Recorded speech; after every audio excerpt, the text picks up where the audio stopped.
Donc Benjamin Châtelain, vous êtes coordinateur de ce projet, donc AmiClick. Donc on rappelle un peu que c'est une équipe quand même interne à l'Éducation nationale. Donc coordonner tout ça, j'imagine que ça a été compliqué, d'autant plus qu'on part de from scratch, comme on dit dans l'informatique. Tout à fait. Alors on a dû effectivement, il y a une équipe qui a travaillé dessus, de conseillers pédagogiques, de conseillers au numérique, sous la conduite du projet de M. Pichard que vous avez vu juste auparavant. Donc il a fallu aussi réfléchir, travailler ensemble, des fois à distance, donc il y a toute une mise en place qui a été compliquée et c'est vrai que l'on est parti d'une feuille blanche, donc toute la mise en place au niveau du dessin, au niveau de la programmation, au niveau des idées, de toute la partie pédagogique derrière. Donc on a élaboré un scénario pédagogique pour arriver donc, au jeu AmiClick derrière. Avec un peu de recul, la tâche la plus complexe pour l'élaboration du projet, c'est quoi? C'est la mise en place du scénario pédagogique pour rentrer dans le jeu? C'est quoi exactement? Alors ça a demandé effectivement pas mal de travail, toute la partie pédagogique, et c'est de toute façon le fond. Ça ne reste qu'un outil pour utiliser cette partie pédagogique et cet apprentissage de l'utilisation raisonnée des réseaux sociaux. Donc ça c'est vraiment important. Après nous avions des conseillers pédagogiques aussi, conseillers au numérique, donc des gens qui sont spécialistes aussi au niveau des élèves, au niveau premier degré, et donc une réflexion qui s'est mise en place. Donc c'est la partie la plus importante, c'est une certitude. Heureusement, nous avions des gens qui ont pu parler, etc., pour arriver à l'élaboration de ce scénario pédagogique.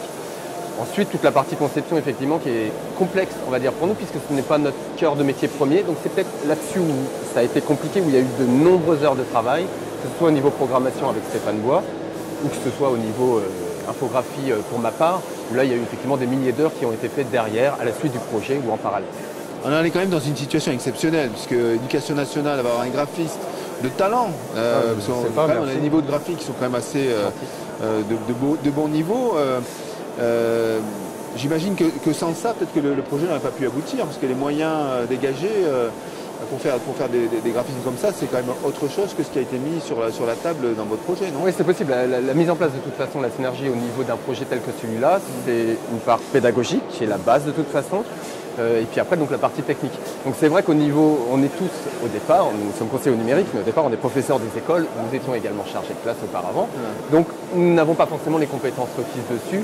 Après, on va dire la richesse aussi de l'Éducation nationale, c'est que nous avons des parcours différents, le mien en est un, je vais pas m'étendre ici, qui font que oui, on avait ces compétences-là, que l'on a déployées pendant plusieurs années sur des défis web, qui ont également un petit peu cette mise en place comme des jeux, et qui du coup ont permis aujourd'hui d'avoir des connaissances en programmation et en infographie qui nous servent sur le jeu, qui pourraient être encore meilleurs. Ça, on est conscient également des manques au niveau du produit derrière, mais qui ont permis vraiment de réaliser le projet en globalité et qui n'aurait pas pu se faire sans ça.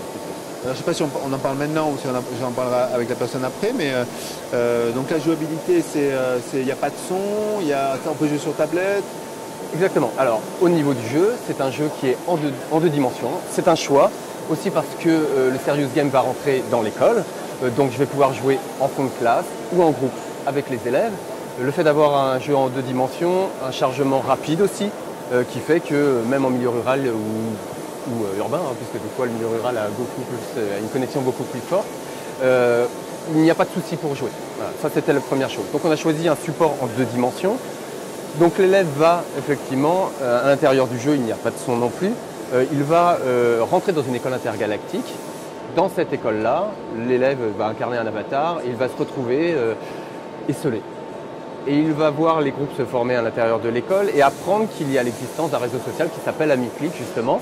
Et donc l'élève va rentrer dans ce jeu-là, ce jeu AmiClick, qui est un simili, on va dire, où différentes missions vont pouvoir être mises en place pour servir le scénario pédagogique. Et donc la conception est vraiment sur comment je vais pouvoir naviguer et voyager à l'intérieur de cet aéroport intergalactique qui représente ce réseau social avec les différentes missions pédagogiques derrière.